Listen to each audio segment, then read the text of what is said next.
Mr. Spiesshofer, welcome to CNN Money Switzerland. Formula E, the race is ahead on the weekend. What are your expectations? The ABB Formula E will be a very, very exciting event here in Zurich. I think we bring together people that are interested, we bring together technology, we bring together people from all around the world, and we showcase what we can do as the global market leader in charging infrastructure here in our home city of Zurich, so I'm really excited. Are you the racing guy? I really like competitiveness, whether it's in sport or in business, so therefore I have really fun watching it. How did it all start when it comes to ABB and energy efficiency, mobility?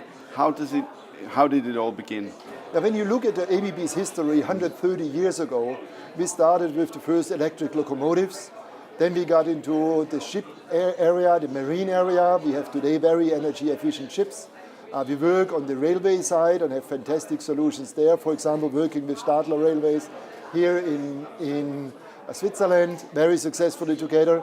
And early in 2010, we decided that we will found a startup for charging infrastructure for road mobility, whether it's buses or whether it is passenger cars. And today, we are the market leader in fast charging infrastructure all around the world. So this is a pattern that fits very well with our overall strategy to provide electricity to any consumption point of electricity. And it was you, when you entered ABB as a strategic leader, that you saw this area coming, area ahead. Well, in 2009, at the end of 2009, I took over one of the businesses. And then we did within that business, we did in the spring 2010 a project where we looked at it. And then very shortly after we set up the startup, we acquired another startup, combined it. That was very strong on data management. We were very strong on the electricity flow, put it together and founded a great, exciting story within ABB. So where are you heading when it comes to this direction? I heard about China, where you become the leader in this area. Yeah, globally, ABB is truly leading with its technology.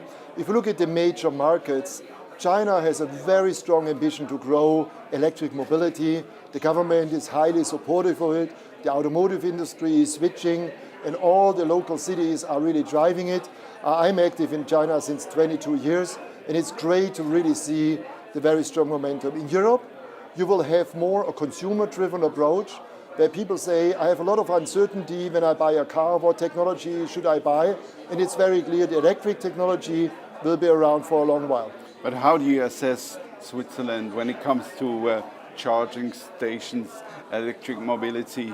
It's a bit behind, isn't it? I think Switzerland has a couple of great ingredients.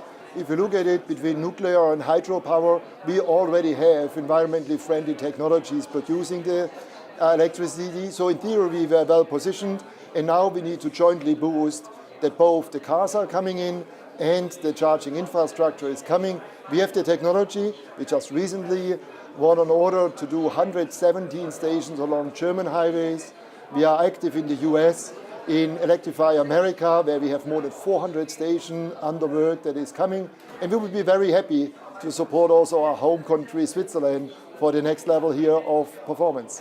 It's all about going digital then.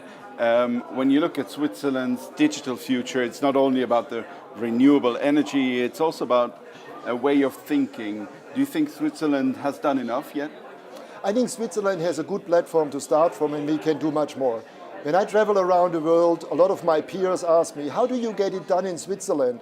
You are a small country, you don't have natural resources, you have high labor cost and low unemployment. How does this work? And I think education, technology and technology leadership made in Switzerland is a key differentiator. If you look at our education program, the dual education between apprenticeship and university is a key asset.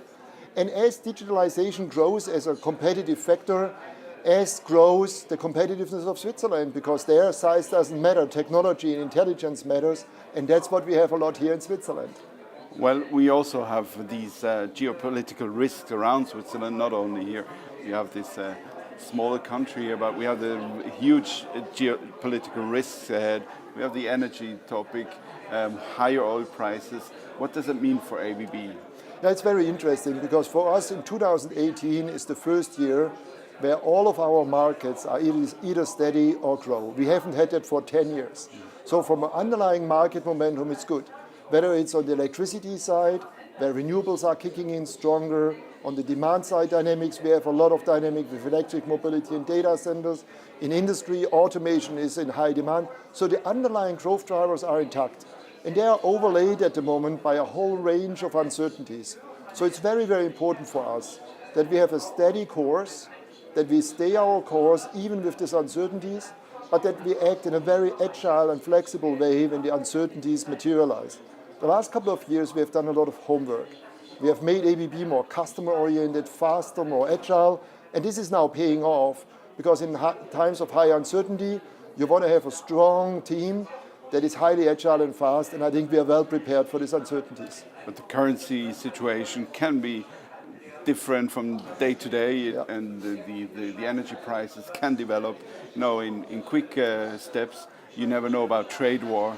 How do you assess this? Yeah, when you take Switzerland and the situation around currencies, I'm really proud of my Swiss team. The way they have navigated the last 10, 15 years through the volatility of the Swiss franc and still have had great results for our customers. We employ today as many people in Switzerland as we did 10 years ago.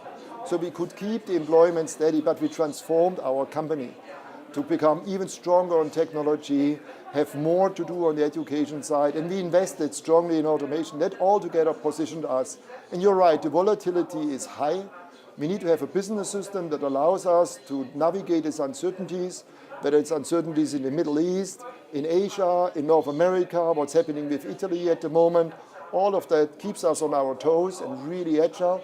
But I think we are in a better shape than we were in the history. Thank you very much, Mr. Spiesshofer. You're most welcome.